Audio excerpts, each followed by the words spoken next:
কাল তো রবিবার, রবিবারের সকালটায় যদি এই রকম সুন্দর টেস্টি টেস্টি চানা মশলা আর সঙ্গে 4টে লুচি দিয়ে শুরু করা যায় তাহলে দিনটা বেশ মন্দ যায় না।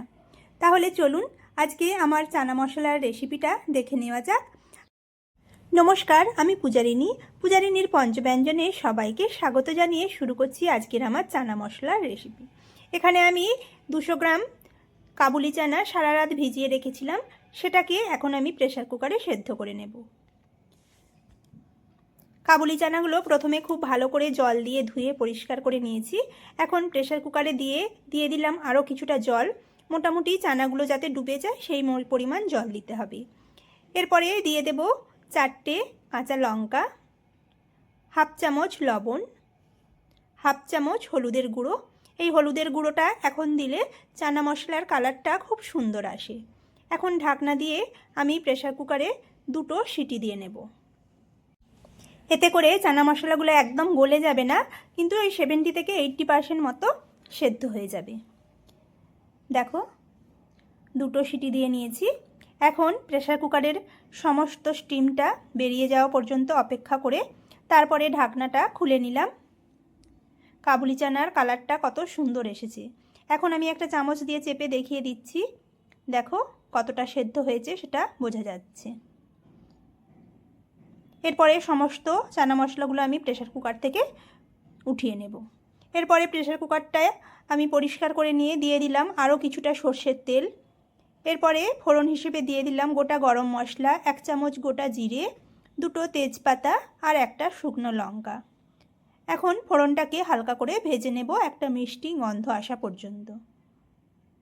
ফোড়নটা ভেজে নেওয়ার পরে দিয়ে দিচ্ছি আমি এখানে 2টো মিডিয়াম সাইজের আলু ছোট ছোট টুকরো করে কেটে রেখেছিলাম, সেটা দিয়ে এখন খুব ভালো করে লাল লাল করে আলুগুলোকে ভেজে নিতে হবে। দেখো আলুগুলো বেশ লাল লাল করে ভাজা হয়ে গেছে। এখন এরই সঙ্গে আমি দিয়ে দিচ্ছি 2 চামচ গ্রেট করা আদা। তোমরা চাইলে আদাটা বেটেও নিতে পারো, কিন্তু আমি এখানে গ্রেটার দিয়ে গ্রেট করে নিয়েছি। এখন আদাটাকেও কিছুক্ষণ ভেজে নেব কাঁচা গন্ধটা চলে যাওয়া পর্যন্ত। এরপরে দিয়ে দেব আমি 1 বাটি মতো টমেটো কুচি। এখানে আমি 2টো মিডিয়াম সাইজের টমেটো কুচি করে নিয়েছি, তোমরা চাইলে কম বেশি করে নিতে পারো, তবে আমি একটু বেশি পরিমাণেই টমেটোটা ইউজ করেছি। এখন কিছুক্ষণ রান্না করে নিতে হবে গ্যাসের ফ্লেমটা লো করে, এতে টমেটোটা একদম নরম হয়ে যাবে। দেখো টমেটোটা খুবই নরম হয়ে গেছে, একদমই প্রায় গলে গেছে। কিছুক্ষণ এইভাবে নাড়াচাড়া করার পরে গুঁড়ো মশলাগুলো দিয়ে দেব। দিয়ে দিচ্ছি এখানে হাফ চামচ হলুদের গুঁড়ো, হাফ চামচ কাশ্মীরি লঙ্কা গুঁড়ো, সামান্য কিছুটা লাল লঙ্কার গুঁড়ো। এরপরে দিয়ে দিচ্ছি 1 চামচ ধনে গুঁড়ো আর 1 চামচ জিরে গুঁড়ো। লঙ্কার পরিমাণটা তোমরা তোমাদের টেস্ট অনুযায়ী বাড়িয়ে বা কমিয়ে নিতে পারো। এখন আমি এখানে সামান্য একটু জল দিয়ে দিয়েছি। এরপরে ভালো করে মশলাটাকে কষিয়ে নিতে হবে। খুব ভালো করে 5 থেকে 6 মিনিট সময় নিয়ে আমি সমস্ত মশলাটাকে আলুর সঙ্গে কষিয়ে নেব। দেখো মশলার কালারটা চেঞ্জ হয়ে এসেছে। এখন আমি আগে থেকে সেদ্ধ করে রাখা কাবুলি চানাগুলো দিয়ে দিচ্ছি। যেহেতু কাবুলি চানাটা 100% সেদ্ধ হয়নি, তাই এই প্রেসার কুকারে দিয়েই আমি আবারও একবার সিটি দিয়ে নেব সব কিছুকে। তাহলে করে তাড়াতাড়ি খুব রান্নাটাও হয়ে যাবে আর আলু আর কাবুলি চানাটাও একদম সেদ্ধ হয়ে যাবে। টেস্টটাকে ব্যালেন্স করার জন্য দিয়ে দিয়েছি এখানে সামান্য একটু চিনি। তোমরা চাইলে চিনিটাকে স্কিপ করতে পারো যারা পছন্দ করো না। এখন প্রেসার কুকারের ঢাকনাটা আমি বন্ধ করে একটা সিটি দিয়ে নিলাম। দেখো একটা সিটি দিয়ে দিয়েছি। এরপরে স্টিমটা একদম চলে গেলে ঢাকনাটা খুলে নিচ্ছি। কালারটা কত সুন্দর এসেছে আর কাবুলি চানাটাও একদম আমাদের খুব ভালো করে সেদ্ধ হয়ে গেছে, আলুগুলোও সেদ্ধ হয়ে গেছে। এখন চানা মশলা আমাদের প্রায় রেডি। দেখো ভালো করে একবার নাড়িয়ে চাড়িয়ে নেব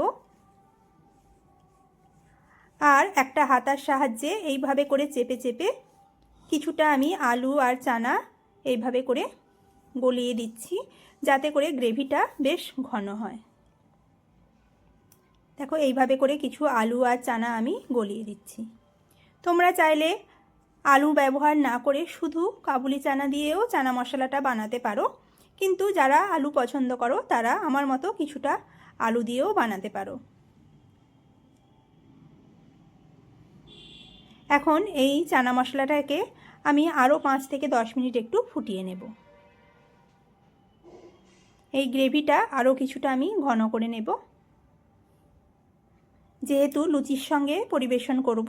যদি তোমরা মুড়ি দিয়ে পরিবেশন করো তাহলে ঝোলটা একটু বেশি রাখতে পারো। দেখো কিছুক্ষণ ফুটিয়ে নেওয়ার পরে সবশেষে আমি ওপর থেকে দিয়ে দেব কিছু ধনেপাতা কুচি আর গরম মশলা। দেখো দিয়ে দিচ্ছি আমি 1/2 চামচ গরম মশলার গুঁড়ো আর কিছুটা ধনেপাতা কুচি। দিয়ে দেব 1 চামচ গাওয়া ঘি, এতে করে চানা মশলার টেস্টটা খুব সুন্দর হবে।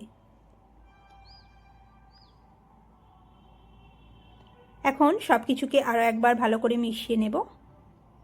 দেখো গ্রেভিটাও বেশ ঘন হয়ে গেছে। চানা মশলা একদম কমপ্লিট। এখন অন্য একটা পাত্রে ঢেলে নেব। সকালে ব্রেকফাস্ট বা রাতের ডিনার যে কোনো সময়েই কিন্তু রুটি, লুচি, পরোটার সঙ্গে এই চানা মশলা খেতে খুবই সুস্বাদু লাগে। দেখো একদমই রেডি হয়ে গেছে। যারা আমরা প্রায় প্রতিদিনই রান্নাবান্না বাড়িতে করে থাকি তারা তো এই রকম চানা মশলা বা ঘুগনি যে কোনো কিছু সকলেই প্রায় করে থাকি, কিন্তু যারা নতুন রান্না শিখছো বা নতুন রান্না করছো তারা একটিবার আমার রেসিপিটা দেখতে পারো। আশা করছি ভালো